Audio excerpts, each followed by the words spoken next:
નમસ્કાર મિત્રો, વિડીયોમાં તમારું સ્વાગત છે।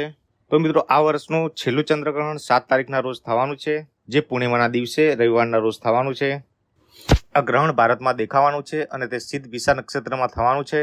કાશીના જ્યોતિષી ચક્રપાણી ભટ્ટે જણાવ્યું હતું કે ભારતમાં ચંદ્રગ્રહણનો સમય રાત્રે 9:57 થી 11:47 વાગ્યા સુધીનો રહેવાનો છે અને આ ચંદ્રગ્રહણનો અંત મોડી રાત્રે 1:27 વાગે થશે।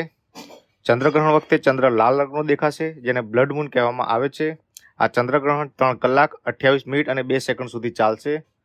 ચંદ્રગ્રહણનો સૂતક સમયગાળો 9 કલાક પહેલા શરૂ થવાનો છે, જેના કારણે ગુજરાતના મોટા મંદિરોની આરતી અને દર્શનના સમયમાં ફેરફાર કરાયો છે। દ્વારકાધીશ મંદિર, પાવાગઢ મહાકાળી મંદિર, અંબાજી મંદિર તથા શામળાજીના મંદિરમાં સમયમાં ફેરફાર કરાયો છે।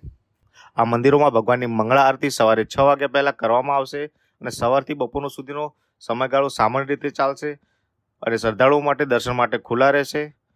જો કે બપોરે 1:30 વાગે ચંદ્રગ્રહણના કારણે મંદિરના દ્વાર બંધ કરી દેવામાં આવશે અને જ્યાં સુધી ચંદ્રગ્રહણ સમાપ્ત ન થાય ત્યાં સુધી મંદિરના દરવાજો બંધ રહેશે અને સાત સમય પણ મંદિર ખુલશે નહીં। ચંદ્રગ્રહણના કારણે ગુજરાતના મોટા મંદિરો આ રીતે બંધ રહેવાના છે અને બીજા દિવસે એટલે કે 8 તારીખથી જેમ રોજ ચાલે છે તેવી રીતે મંદિરો બધા ખુલી જશે।